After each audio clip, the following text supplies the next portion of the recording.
Hey, I'm golf broadcaster Matt Adams. The updated and expanded second edition of my book, The Golf Round I'll Never Forget, Golf's Biggest Stars Recall Their Finest Moments, is now available. Readers can expect to march with Arnie's Army at the 1960 U.S. Open, relive Jack Nicklaus's remarkable 1986 Masters win, and be amazed by the Tiger Slam. The Golf Round I'll Never Forget, Golf's Biggest Stars Recall Their Finest Moments. Pick it up where fine books sold, including BarnesandNoble.com and Amazon.com.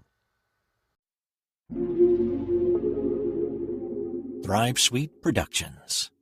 And welcome to This Day in Sports History. It's January 14th, and on this day in 1995, it was round 2 of the Roberto Duran Vinny Pazienza bouts. Not as famous as Duran and Sugar Ray Leonard, but these bouts did have some controversy. The first of the 2 fights between Duran's Hands of Stone versus Pazienza's Head of Granite had taken place 6 months earlier. That first edition was a 12-round unanimous decision for Paz, but in round 5, Duran had knocked the Pazmanian Devil down cleanly and cut him above his right eye, and yet ringside judges scored the round even. Duran may have been a bit optimistic saying he won the fight, but observers did admit he was wronged in that round. So, now for bout number 2 in Atlantic City, the now 43-year-old Duran and the 32-year-old Pazienza. Duran got out to a quick start in the early rounds, but Paz started connecting left hooks and right uppercuts midway through the fight and kept it going through the later rounds to win this second meeting in more convincing fashion than the first. Now, if you remember, Pazienza was quite a talker, and in the 9th round, as Duran was delivering body shots to him, Paz kept yelling at him, "You can't hurt me! You can't hurt me!" That lit Duran's fuse, and he landed a couple of punches after the bell.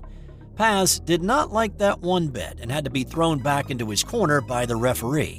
When the bout ended, it was another unanimous decision for Pazienza in a more convincing fashion, and he retained the IBC super middleweight title. After the fight, Duran accused Pazienza of using performance-enhancing drugs in an attempt to cover up for his own deficiencies and out-of-shape appearance at the fight. So, did Duran retire after this fight? No, he fought for several more years, and in fact, it took a car accident in October 2001 and life-saving surgery after it for him to call it quits at the age of 50. Paz was also in a car accident in 1991 that fractured 2 vertebrae in his neck.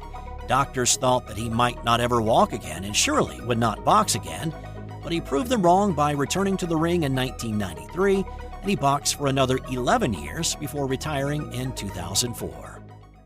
Also on this day, a couple of Super Bowls to talk about. In 1968, the Green Bay Packers won Super Bowl II, and in 1973, Miami won Super Bowl VII over Washington to complete the only undefeated season in NFL history.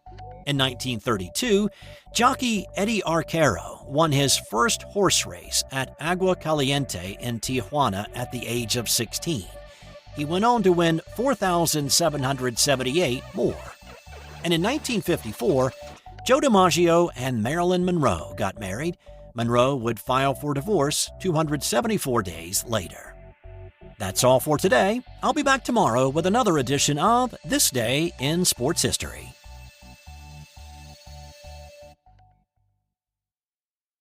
Hey there, sports history fan. This is Arnie Chapman, aka the Football History Dude, and I hope that you enjoyed this recent episode presented by the Sports History Network and were able to learn some good old-fashioned sports history knowledge nuggets. I started the Sports History Network back in 2020 with the mission to help podcasters find a community of like-minded sports history nerds, as well as helping aspiring podcasters to start their own shows. We have a little bit over 30 shows on the network right now covering all sorts of sports history, but as far as I'm concerned, we're just at the toothpick in the ocean moment, that can't even figure it out because there's so much more coming. We wanted to create the ultimate headquarters for sports yesteryear, starting with Podcast Network and our website, but we're going to continue to move into other mediums as well. And here's the cool part, because we want you to be part of our team. So if you're interested in starting your own podcast, or maybe being a guest on one of our shows, or who knows, maybe even writing an article for us over on the website. Seriously, all you gotta do is reach out to us on the contact page over at sportshistorynetwork.com. You can be as technologically savvy as a Neanderthal tapping on a stone trying to figure out this whole hieroglyphics thing back in the day. Again, it doesn't matter, because even if you don't understand the whole podcast space, we have a production team that can pretty much help you out with doing everything. All you got to do, head over to sportshistorynetwork.com, head to the contact page, fill it out. That message goes right to me, and I'll reach out to you as soon as I can. But for now, dude, I'm through if you're through.